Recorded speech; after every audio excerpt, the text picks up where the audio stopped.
చూడాలి దాన్ని ఎలా తీశారు, టేకింగ్, డైరెక్షన్. ఇలాంటి ఆడియన్స్ ని మనం థియేటర్లకు చూడొచ్చు. తీసుకుని రావచ్చు, బాగుంది సార్. నాగార్జున గారు డామినేట్ చేశారా, ధనుష్ గారు డామినేట్ చేశారు? ధనుష్ డామినేట్ చేశారు.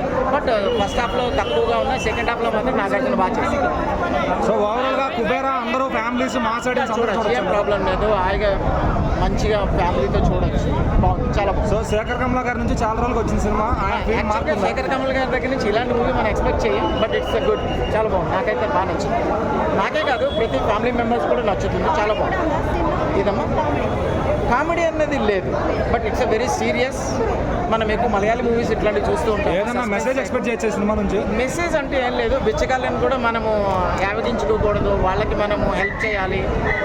కనీసం డబ్బులు ఉన్న వాళ్ళు, మనలాంటి మిడిల్ క్లాస్ పీపుల్ ఏం చేయలేకపోయినా డబ్బులు ఉన్న వాళ్ళు మాత్రం కంపల్సరీగా వాళ్ళకి చేయాలి అనేది అందరూ చూడాలి. బిచ్చగాడు మూవీని మళ్ళీ సీక్వెల్ తీయడానికంటే ఏం లేదు, సీక్వెల్ ఏం తీయాల్సిన అవసరం లేదు. ఎలా చేయాలి ఏంటి, ఆ బిచ్చగాళ్ళలో ఒకళ్ళు ఎడ్యుకేట్ అయ్యి వేరే సిటీస్లో ఎలా బిచ్చగాళ్ళు ఉన్నారో వాళ్ళకందరికీ కూడా వాళ్ళకి సదుపాయాలు కల్పించాలి, ఫుడ్ అది ఇవ్వాలి. సినిమా అయితే మాత్రం ఎటువంటి ఓవర్ లేకుండా, ఎటువంటి బ్యాక్డ్రాప్ లేకుండా ఒక శేఖర్ కమల్ సినిమాలు అంటే ఎలాగుంటే సరదాగా క్లాసిక్ అంటే ఇందులో కొంచెం ఎమోషనల్ టచ్ ఎక్కించారు. బట్ ధనుష్ యాక్టింగ్ అయితే మాత్రం నిజంగా కళ్ళ ముందు ఉండిపోయింది అనమాట. ఏం యాక్టింగ్ నాయన అంటే టాలీవుడ్లో దొరకలేదు నీకు యాక్టర్, అక్కడి నుంచి తెచ్చుకోవాలా అనుకునేవాడిని. బట్ ఈ సినిమా చూసిన తర్వాత నాగార్జున కన్నా ధనుష్ చాలా అంటే చాలా మెచ్చుకుంటారు అనమాట. ఇంకా రష్మి గారి క్యారెక్టర్ సినిమాకి కొంచెం వేస్ట్ అని చెప్పుకోవాలి. ఆవిడ క్యారెక్టర్ పెద్దగా ఇంపాక్ట్ ఉండదు. బట్ ఏంటంటే కాస్టింగ్ కోసం, గ్రాండ్ ఇయర్ కోసం తెచ్చుకున్నారు అంతే. బట్ శేఖర్ రాసుకున్న కథనే, ఆ స్క్రీన్ ప్లేని చాలా బాగా రాసుకున్నారు. ఏది చెప్పాలనుకున్నా అది క్లియర్గా చెప్పారు. బట్ సినిమాలో ఏంటంటే లాగ్ ఎక్కువైంది. 3 గంటల 15 నిమిషాలు అనేది కొంచెం ఇబ్బందికరంగానే ఉంటుంది. బట్ ఎక్కడ బోర్ కొట్టదో, కొన్ని సీన్లు బోర్ కొడుతుంది. బట్ ఏమైనా ట్రిమ్ చేసే అవకాశం ఉంటే సినిమా ఇంకా పెద్ద బ్లాక్ బస్టర్ అవుతుంది. బట్ ఎమోషనల్ టచ్ మాత్రం చాలా ఉంటుంది సినిమా. లాస్ట్ 40 మినిట్స్ అయితే ఎమోషనల్గా చాలా టచ్ అవుతుంది. ఇంకో బ్యాక్గ్రౌండ్ స్కోర్ ఎవ్రీ ఫస్ట్ నుంచి లాస్ట్ వరకు ఎవ్రీ ఎమోషనల్ సీన్స్లో ఆయన దేశం ఇచ్చిన బ్యాక్గ్రౌండ్ స్కోర్ అయితే మాత్రం చాలా బాగుంది. ఇంకా పోయిరా సాంగ్ అయితే థియేటర్ చాలా మంది ఎంజాయ్ చేస్తారు. ఇంకా ఆ సింగిల్ చేయట్లేదు, డాన్స్ క్యాక్లేస్తాం. అంత కొరియోగ్రఫీ, ఆ బేస్ సౌండ్ చాలా బాగా అనిపించింది. ముఖ్యంగా శేఖర్ గారు ఏదైతే రాసుకున్నారో సినిమాలు ఎంత మాత్రం కొంచెం ఇబ్బందికరంగా అయితే మాత్రం ఆయన క్యారెక్టర్ అంతా రెగ్యులర్ గానే ఉందనిపించింది. అండ్ యాక్టింగ్ రెగ్యులర్ గా అనిపించింది. బట్ నాగార్జున గారి కన్నా నిజంగా జీవించారు. అంటే ఈ క్యారెక్టర్ లో ధనుష్ తప్ప ఇంకెవరూ చేయలేరు అన్నంత విధంగా మనకి ధనుష్ మైమర్పించారు అనమాట. సో ఓవరాల్ గా ఎవరైతే వస్తారో సినిమాకి, కుబేరా సినిమా కోసం ఒకసారి అయితే హ్యాపీగా వెళ్ళి చూడొచ్చు. బట్ ఎమోషనల్ గా చాలా బాగా టచ్ చేశారు. ఎవ్రీ సీన్ లో మనం టచ్ అవుతాం. బట్ ఓన్లీ క్లాస్ ఒక 2-3 సీన్లు ఆ సీన్స్ లో మనం గూస్ బంప్స్ అనిపించిన ఓవరాల్ గా ఒక classy emotional block buster movie అన్న.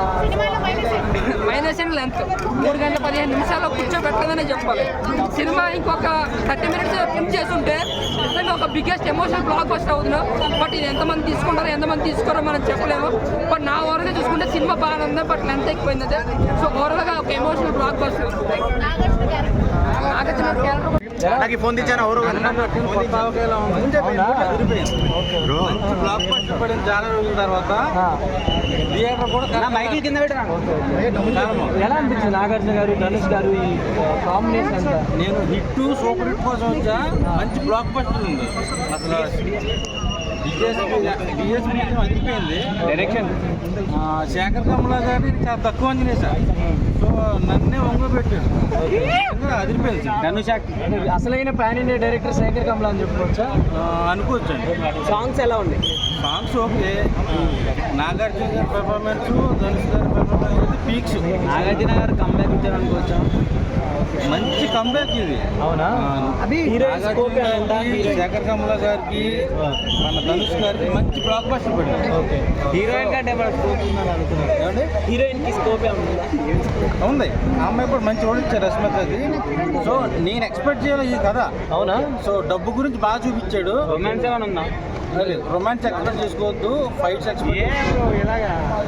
సో ఆ ఎమోషన్ బాగా వర్కౌట్ ఉంది. ఇప్పుడు రష్మిక ఉంది కాబట్టి ఇది కూడా 1000 కోట్లు దాటింది. అంటే ఆ ఉన్న 3 సినిమాలు లాస్ట్ లో 1000 కోట్లు దాటి. నేను 1000-2000 చెప్పాను కానీ 500 కోట్ల పైన కవర్ చేస్తాను. మంచి బ్లాక్ బస్టర్ పడింది తెలుగు ఇండస్ట్రీ.